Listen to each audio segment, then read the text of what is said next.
Hi, my name's Dee and welcome to Sunchild Tarot. Now this is a general reading taking in the effects of the total eclipse. Now this is a fairly big event compared to some of the events that have happened in 2020. It's not an enormous event, but it is setting the stage for an enormous event with the great or grand conjunction of Jupiter and Saturn coming up on the solstice. It is a total eclipse, so it does have extra whammy. I mean, an eclipse is an eclipse, but the fact that it's total has that little bit of extra whammy. Now, I've covered, with astrologer David Fischer, I have covered the astrology of this total eclipse in some detail in a show that we've called 2020 season finale, which link for which will be down in the description. This is a general reading. I am looking at the energies, but I am looking for your sign. It's the same intro for everybody, timestamp as normal. So what's your sun, your moon, your rising? This I'm using oracle cards rather than a tarot Celtic cross this time, because this is a time for setting priorities. This is a time for working out how to manifest the next timeline that you want once we have the grand conjunction cycle change into the air signs. You either know what that means or it doesn't, but basically December the 21st, really big aspect coming up, sets the stage for the next 20 years and for the next 200 years and quite possibly 800 years. Again, refer to the 27 grand season finale. But what I will cover is the angels and demons that are looking after this. We have Michael, who represents, fertility, fruitfulness, unity. So there is a push towards coming together. And also what we set into motion now will hopefully get bigger. Now that has a good side and a bad side, because the two Goetic spirits that rule this decan, we have Renove, who is a favourite of mine. Astrologically, he can represent slavery, but magically, Renove is, I feel like I'm being rude, but he's hideously ugly and absolutely and utterly charming. You've heard me talk about him before if you've watched my readings before. He was a demon that went around the medieval world spreading peace and diplomacy wherever he went. You know, so he shows that no matter what the obstacle is, i.e. the hideous ugliness, it can be overcome by his charmingness. That a solution can always be found. Now, he rules this, if I remember correctly, by day. Let me just double check that. I'm sure it's by day. Yes, and by night, then Andras is the Goetic spirit in charge of that decan. Now, Andras astrologically, I'm sorry, I'm saying it with that little roll of the R because his name reminds me so much of Zathras of Babylon 5. But Andras astrologically represents folly. So it means that we are called upon to take great thought in what we are planning to do, because whatever plans we set into motion will be fruitful. Andras also is a warmonger spirit. He enjoys bloodshed for the sake of it. So you have that really obvious choice. Unity, as represented by Michael and Renove, or division, as represented by Andras. So whatever you're doing, I would say it's a good idea to make sure that your plan involves people coming together rather than drawing a battle line and go in charge. You know, there's because that will help set up, either way will help set up the energies ready for that Jupiter-Saturn conjunction. As I say, I discussed it a lot further in the 2020 grand season finale. So, season finale, sorry, no grand about it. So general reading rules apply. It's not really a predictive reading. I'll be using tarot to clarify the oracle cards. But what we are doing is looking at the energies that we could use, or if I dare use the word should, that we are advised to use to send your energy forward to create the best timeline for not just you, but for you and yours. And that's the important thing that I want to draw out, certainly with Mihail and Renove, giving that message of unity. This is not just for you, this is for you and yours. What you set into motion now affects more than just you. No shit, Sherlock. So, what's your sun, your moon, and your rising sign? There's a link in the description down below, one for the season finale, but two for the Facebook page for this group. I put these videos up. I put the astrology weather forecast style videos that I watch up, because I try and make it a bit of a one-stop shop. And it's got its own inbox, so if you want to contact me for a personal reading, that's one of the best ways to do it. Well, it's the best way to do it. Also down there, there's a Linktree link that will give you my Twitter, my Tumblr, and all the various different paths that you can take to contact me. But Facebook's the best bet, really. It gets checked the most often, or even better, my phone tells me what's going on. So, yeah, I think I will bring up your cards. I'm sure there was something else I was going to say, but no, let's crack on and bring up the cards.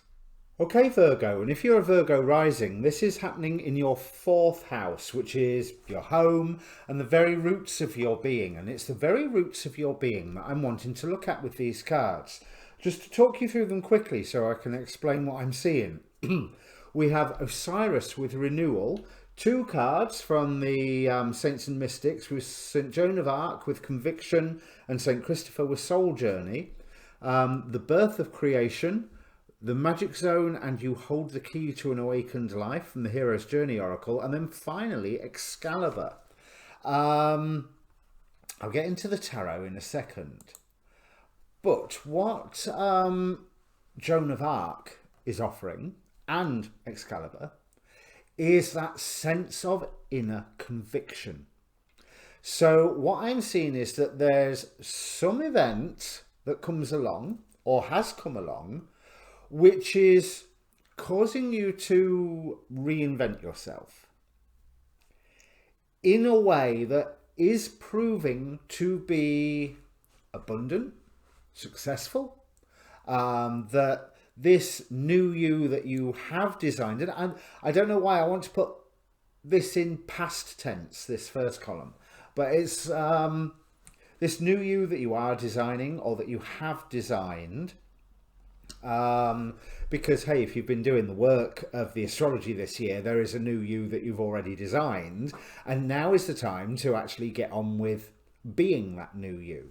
But some challenge is coming where all of a sudden you are being faced with this new me that I've designed. Am I behind it 100%? Am I really...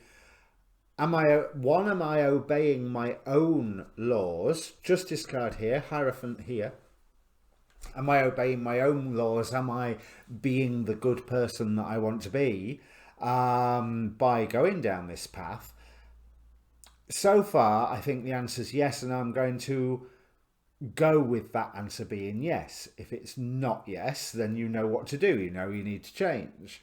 But I think that if you've put the work in, that you get that renewal, that being split apart and reformed, as Osiris was, split apart and then rebuilt with the influence this last year of Pluto in Capricorn, with everything else that's been going on in Capricorn,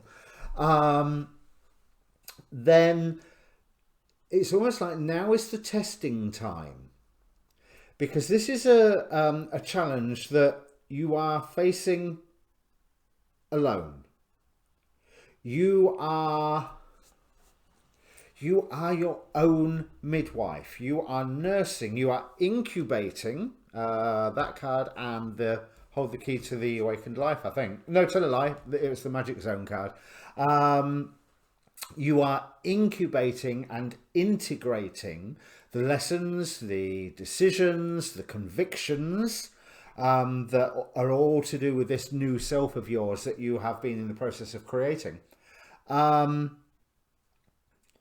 You've got to ensure that you are doing it where you're being fair. That's an interesting message with the Justice card here. It's almost like, yeah, you've got to ensure that you're being fair to yourself, for one thing. So that may well be take a bit of time to yourself, or allow yourself the time to integrate, because you are in a magical period. You are in that new birth period.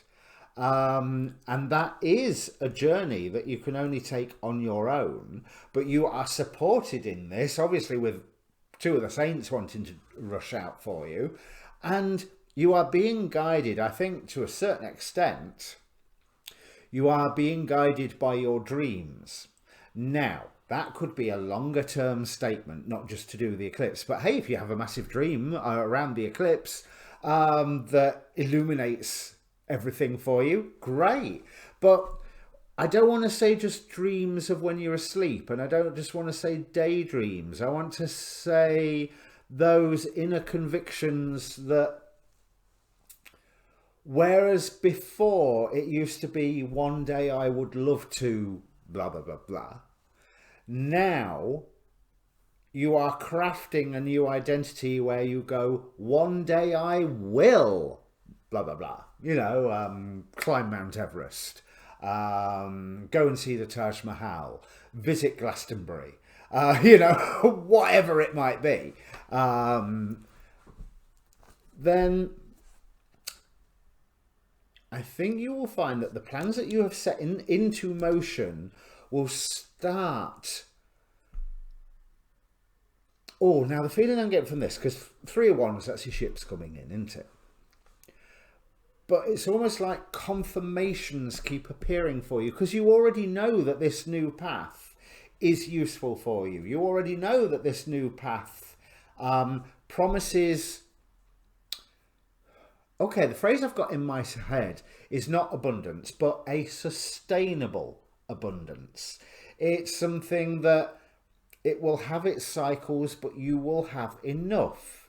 And I suppose there's also a warning here about these convictions, about, to a certain extent, about pushing them too far. Yes, you want to have those convictions, and yes, you want to redesign yourself, or rather integrate the redesign you've already planned. But the Hierophant here with Excalibur is saying to me, for the rules that you have already set yourself, for spiritual purposes, for holy purposes. You know, it's, if I am going to be successful in business, it's not because I am destroying my competitor, it is because I am offering a good product. And my competitor is welcome to compete, and if they get better, I'll get better, and if I get better, they'll get better, in which case the customer is always a winner. You know, rather than, oh, I'll just interrupt their supply chain, and I'll just interrupt this, and I'll just badmouth them and spread this rumor. You know, the shadier side of business, let's put it that way. That's just like an example. That you are sticking true to your convictions, but you are treating it as if it is a holy mission where there are commandments that you will not break, which can lead you to some tough choices, which is what St. Christopher is there to help you with, is those tough choices. It's almost like you are this new you, which is a phenomenal idea, and you've done great work from what I'm seeing here, but carrying along the path of this new you risks compromising some greater rule or law that you wish to abide by. So I'm not saying that you don't wish to abide by it. I'm not saying that there's some law or some commandment or some rule where you're just going, yeah, I don't care. I'm not saying that at all. But I'm just saying that there may be a situation where you go, now, if I'm staying true to this new me, then I would do this. But then this breaks that rule, and I don't, or law or commandment, you know, or basically stops me being a nice person or whatever. And I do not want to break that rule. So how do I remain true to these convictions and remain true to these rules, because these rules are also my convictions.